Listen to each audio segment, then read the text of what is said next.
seniors in just 6 weeks.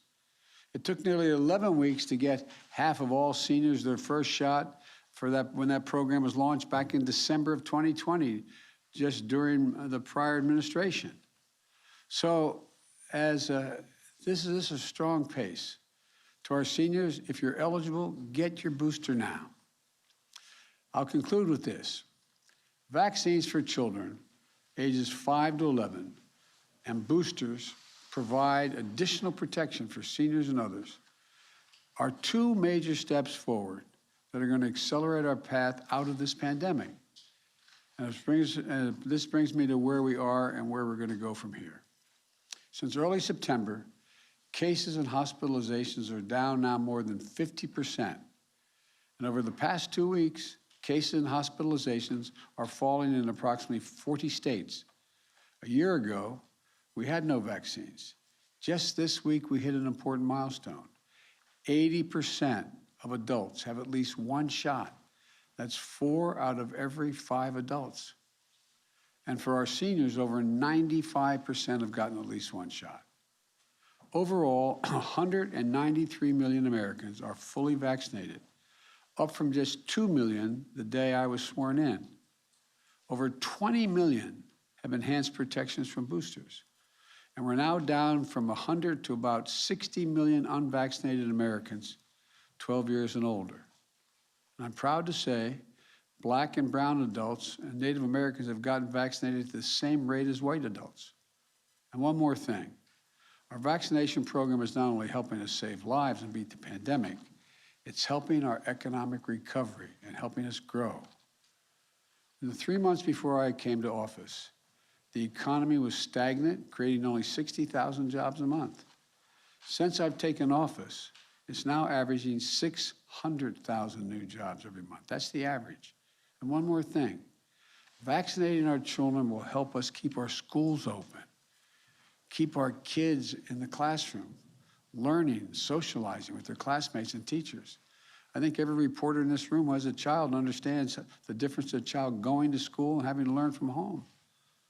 It matters. It matters in terms of their not just physical health and mental health. You know, during this pandemic, we've seen just how important being in school is for families and for our country. A year ago, we were headed into a Thanksgiving where public health experts were advising against traveling or gathering with family and friends. Last Thanksgiving, for the first time, just 4 of us, my wife and I, our daughter and my son-in-law. Later this month, our tables and our hearts are going to be filled thanks to the vaccines. We've made incredible progress over these past 9 months, but we have to keep going. The pandemic is not yet behind us, but we're getting there. So please do your part. If you know someone who's not vaccinated, encourage them to get vaccinated. And folks who haven't gotten vaccinated yet, please get vaccinated. It's easy, it's accessible, and it's free. Get vaccinated. You can do this. God bless you all, and I'll take a few questions. Mr. President, I'll start all the way at the end. Thank you, Mr. President. Appreciate it. Well, you're not all the way at the end, but that's okay. You're up. As leader of the Democratic Party, how much responsibility do you take for the dismal results in Virginia and beyond last night? Well, look, yesterday reminded me of that one of the sacred rights we have is to be able to go out and cast our votes. And remember that we all have an obligation to accept the legitimacy of these elections. I was talking to Terry to congratulate him today. He got 600,000 more votes than any Democrat ever has gotten. We brought out every Democrat about there was, more votes than ever has been cast for a Democratic incumbent. I'm not incumbent, a Democrat running for governor. And no governor in Virginia has ever won when he's of the same, or he or she's the same party as the sitting president. What I do know is, that people want us to get things done. They want us to get things done. And that's why I'm continuing to push very hard for the Democratic Party to move along and pass my infrastructure bill and my Build Back Better bill. I think if we, think about what we're talking about here.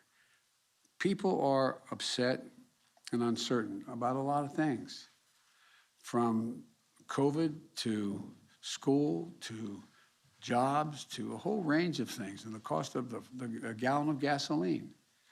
And so if I'm able to sign into law, my Build Back Better initiative, I'm in a position where you're going to see a lot of those things ameliorated quickly and swiftly. And so that has to be done.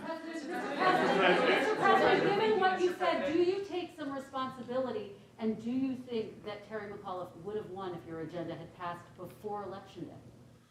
Well, I think it should have passed before Election Day, but I'm not sure that I would be able to have changed the number of very conservative folks who turned out in the red districts who were Trump voters, but maybe. You won the state by 10 points, Mr. President. No, I know we did, but I was running against Donald Trump. Thank you, Mr. President. What should Democrats possibly do differently to avoid similar losses in November, especially as Republicans are now successfully running on culture war issues and false claims about critical race theory? Well, I think we should produce for the American people. Look, one of the things that is important to understand, if they pass my legislation, we're going to be able to reduce the price. People are going to see a reduction in the price of the drugs they have to get because Medicare will be able to negotiate and lower the price of drugs. If they pass my legislation, you're going to see that nobody, and some of you who have children in daycare or children in child care, you're paying up to $14,000 a year if you live here. You will never have to pay that much money if you live in Washington or wherever you live, not more than 7% of your income. They're going to see that, they'll get tax breaks, and genuine tax breaks. If that's Trump, to tell him I'm busy. Bad joke, but anyway. But the point is that we have to move and make it clear that what we've done is increasing their look. People need a little breathing room. They're overwhelmed, and what happened was, I think we have to just produce results for them to change their standard of living and give them a little more breathing room. My question is, what's your message, though, for Democratic voters, especially Black voters, who see Republicans running on race, education, lying about critical race theory, and they're worried that Democrats don't have an effective way to push back on that? Well, I think that the whole answer is just to speak the truth, lay out where we are. Look,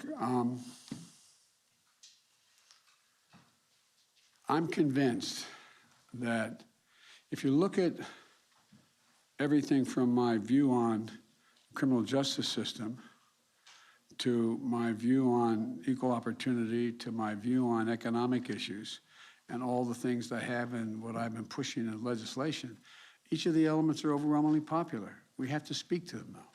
We have to speak to them and explain them. Look, I just think people are at a point, and it's understandable, where there's a whole lot of confusion.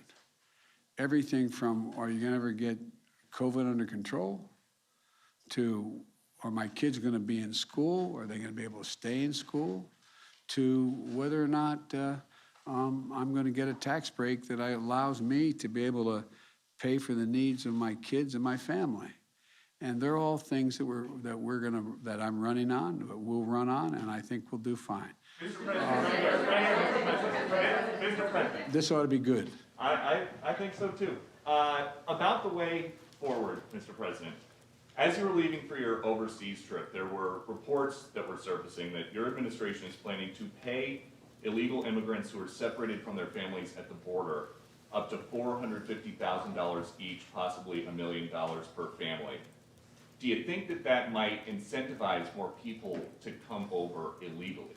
If you guys keep sending that garbage out, yeah, but it's not true. So this is a garbage report? Yeah. Okay. So $450,000 per person. Is that what you're saying? That was separated from a family member at the border under the last administration. That's not going to happen. Okay, and then just a follow-up, because you mentioned Trump a couple times. When you went to try to help Terry McAuliffe a couple weeks ago before you left, you mentioned Trump 24 times. Do you still think that voters really want to hear you talking about Trump more than the issues affecting them every day? Well, The reason I mentioned Trump, if I didn't count the times, is because the issues he supports are affecting their lives every day, and they're a negative impact on their lives, in my view. Thank you all very much. A year before the midterm election, sir, is the Democratic Party too woke? To congressional Is- Democrats on getting that bill passed. Get it to my desk.